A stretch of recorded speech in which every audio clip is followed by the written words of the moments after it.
గోదావరి మూడో ప్రమాద హెచ్చరిక దాటి ఉగ్ర రూపంలో ప్రవహిస్తోంది. నీటి మట్టం 53.10 అడుగులుగా ఉంది. భద్రాచలం నుంచి ఆంధ్ర, ఒడిశా, ఛత్తీస్గఢ్ మీదుగా జాతీయ రహదారిపై రాకపోకలు పూర్తిగా నిలిచిపోయాయి.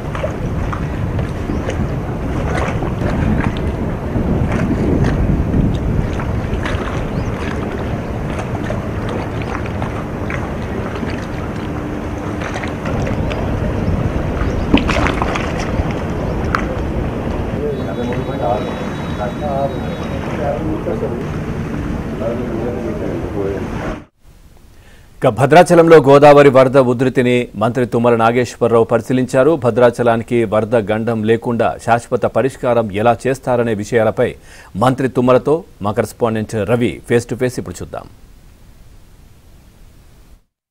ఎడతెరిపి లేకుండా కురుస్తున్న భారీ వర్షాలు, ఎగువ ప్రాంతం నుంచి వస్తున్న వరద ఉధృతితో భద్రాచలం వద్ద గోదావరి పరవళ్లు తొక్కుతుంది.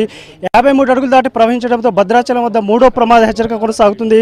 భద్రాచలం వద్ద గోదావరి వరదలకు సంబంధించి పర్యవేక్షించేందుకు వ్యవసాయ శాఖ మంత్రి తుమ్మల ప్రస్తుతం పర్యవేక్షిస్తున్నారు. ప్రస్తుతం భద్రాచలం నుంచి టువార్డ్స్ ఆంధ్ర, ఒడిశా, ఛత్తీస్గఢ్ వెళ్లే నేషనల్ హైవే 30పై ప్రస్తుతం తుమ్మల పర్యవేక్షణ చేస్తున్నారు.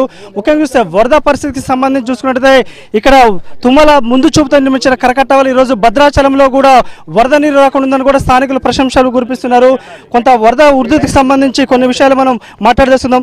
సార్, మీ సుదీర్ఘ రాజకీయ అనుభవం, మీ అనుభవంతో ఈరోజు తాత్కాలిక నిర్మించిన కరకట్ట వల్ల ఈరోజు భద్రాచలంలోకి ఫ్లడ్ వాటర్ రాలేదని కూడా స్థానికులు ప్రశంసలు కురిపిస్తున్నారు. ఎలా చూస్తారు? ఇది ఆ రోజుల్లోనే ఈ ప్రపోజల్ ఉండే, కానీ టౌన్ ఇక్కడ దాకా లేదు. ఆ రోజులో సుభాష్ నగరు ఈ ఎక్స్పాన్షన్ లేదు. లాస్ట్ 25 ఇయర్స్లో ఎక్స్పాన్షన్ అయింది. అవటం మూలాన లాస్ట్ 2-3 ఇయర్స్ 4 ఇయర్స్ బ్యాక్ వచ్చిన వరదలన్నీ కూడా ఈ కరకట్ట లేకపోవటం మూలాన గ్రామంలోకి వచ్చేసి మళ్ళీ గ్రామాన్ని మొత్తాన్ని ముంచేస్తున్నాయి. పోయిన సంవత్సరం బాగా జరిగింది. అప్పుడు మొన్న ముఖ్యమంత్రి గారు వచ్చినప్పుడు మేము కంపల్సరీగా ఈ ఎక్స్పాన్షన్, ఇది ఎక్స్టెన్షన్ కావాల్సిందే అని చెప్పి ఆయనతోటి ఇబ్బంది పెట్టి ఈ సీజన్లో మళ్ళీ గోదావరి నీళ్లు భద్రాచలంలోకి రావద్దు అనేటటువంటి పట్టుదలతోటి యుద్ధ ప్రాతిపదిక మీద లేట్ అయినా సరే మొదలుపెట్టాము. ఇదొకటి నేషనల్ హైవే వాళ్ళు ఇక్కడ వాళ్ళు కన్స్ట్రక్షన్ చేయాలి. ఈ సీజన్లో కాదు కాబట్టి టెంపరీగా క్లోజ్ చేశాము. అప్పుడు మేము ఫ్లడ్ కోసం ఈ రోడ్డు బ్లాక్ అయినప్పుడు చింతూరు, విఆర్పురం వెళ్ళాలంటే లక్ష్మీపురం టు లక్ష్మీనగరం రోడ్డు వేసాం. 30 కిలోమీటర్స్ ఎంతో ఉంటుంది. అది మళ్ళీ ఈ నేషనల్ హైవేకి అక్కడ కలుసుద్ది లక్ష్మీపురంలో.